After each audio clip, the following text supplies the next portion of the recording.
21세기 들어서 군사 전문가들은 하이브리드전 용어를 많이 사용하고 있습니다.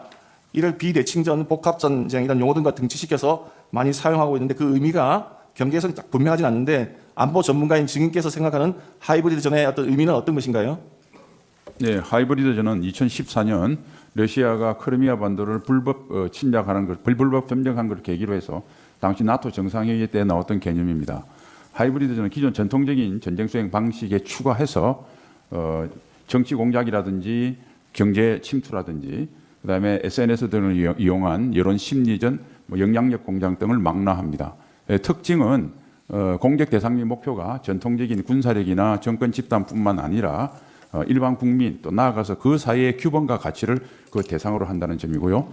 두 번째는 전시뿐만 아니라 평시에도 언제 어디선 발생할 수 있다는 점. 세 번째는 시행 주체가 모호하기 때문에 막상 발생해도 책임 소재를 묻기가 굉장히 어려운 점 등의 특징입니다. 예, 그래서 하이브리드전은 그와 같이 진행되고 있는 것을 일반 국민들이 잘 모르기 때문에 그것이 상당히 진행되었다고 한다면 이미 그 나라의 어떤 국방력이라든지 국력은 상당히 감퇴된, 그래서 물리적인 전쟁이 터지면은 사실상 전쟁에서 승리할 수 없는 그런 지경인 상태에서 몰리기가 쉬운 거죠.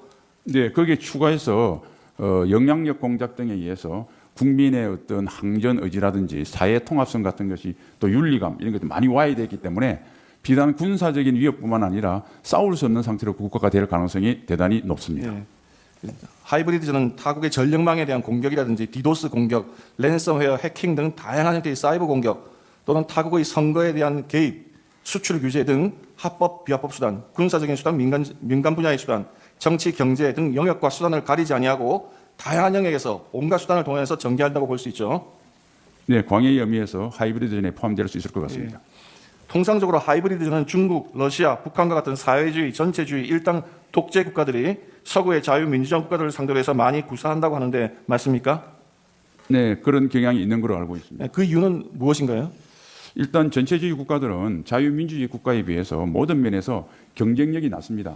이 낮은 경쟁력을 극복하기 위해서 전체주의 국가들은 하이브리드전에 매달리는 경향이 있고요. 그다음에 하이브리드전 특성상 전체주의보다 자유민주주의 체제가 약점이 많습니다. 개방성, 포용성이라든지 또는 온라인, 오프라인 매스미디어가 발달을 했기 때문에 영향력 공작이나 심리전에 취약하기 때문입니다.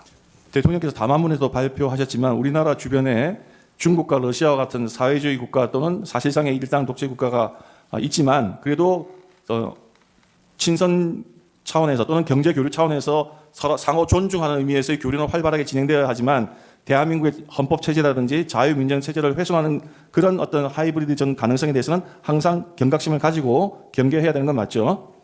네, 우리의 기본과 가치를 지키기 위한 범국민적인 노력이 필요하다고 생각합니다.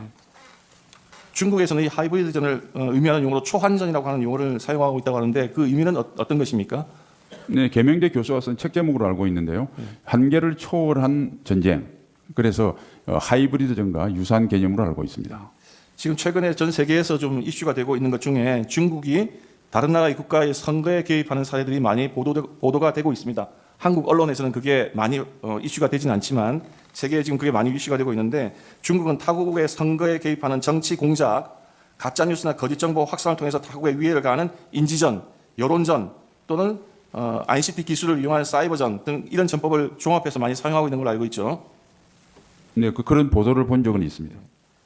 중국인들이 외국에 나가서 사는 경우가 많은데 중국은 이렇게 외국에서 활동하는 기업, 그 나라에 체류하는 중국 교민, 중국 유학생들을 통해서 친중 정치인들에게 정치 자금을 제공하거나 또는 지지하는 여론을 확산하거나 선거에 있어서 그 후보에게 반대하는 그 상대 후보에 대한 허위 뉴스를 퍼뜨리거나 등 다양한 방법으로 타국의 정치에 개입하는 사례가 종종 발생하고 있는데 지금 이런 사례에 대해서 좀 아시나요?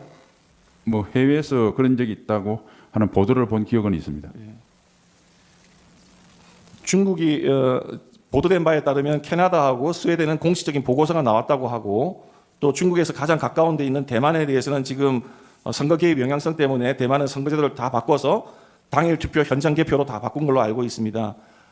시진핑이 트럼프를 만났을 때 대한민국을 중국의 속방처럼 표현을 한 적이 있습니다. 그 아시죠? 그런 보도는 보신 적 없습니까?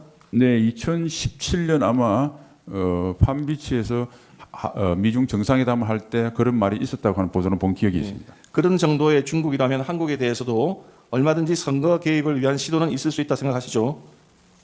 그 가정을 전제로 외교에 영향을 미치기 때문에 예, 답변하지 알겠습니다. 않겠습니다. 예. 지금 한국에 와 있는 중국 국적의 외국인들에 대해서 숫자를 알아보니 이렇게 돼 있습니다. 의제 146호증에 보면 통계청에 의하면 2024년 4월 말 기준으로 한국 내 체류 중인 외국인은 약 260만 명이고 그중에 중국인은 96만 2천 명으로 약 37%를 차지하고 있습니다. 좀 전에 지금 증인께서 말씀하신 바와 같이 그런 다양한 하이브리드 전술을 감안하면 이렇게 중국인이 많다고 하는 것은 중국 정부로서는 하이브리드 전을 전개하기에 상당히 유리한 환경인 건 맞죠? 단정적으로 제 견해를 말씀드리는 건 적절치 않은 것 같습니다. 아, 그렇습니까? 그러면 이런 사례는 좀 있었는데 과거에 우리나라 정부에서 문재인 대통령이 중국 몽을 함께 하겠다. 또 지금 이재명 대표께서 중국 대사를 만나서 대사가 한국의 내정 간섭적인 발언을 했을 때 또는 중국과 대만의 문제에 대해서 양국에 대해서 쎄쎄하면 된다. 이런 표현들을 하는 것과 같이 정부 여당이거나 또는 국회 일당의 대표가 그런 친중적인 발언을 공공연하게 하면 그런 경우에도 하이브리드 전을 전개하기에는 적절한 환경은 아닙니까? 예, 그것도 답변을 하지 않겠습니다. 예.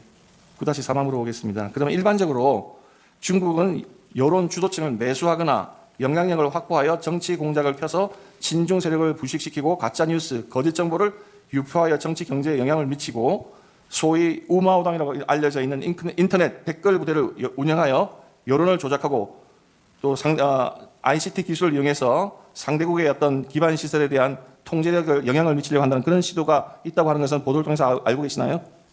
네, 그런 보도를 본 기억이 있습니다.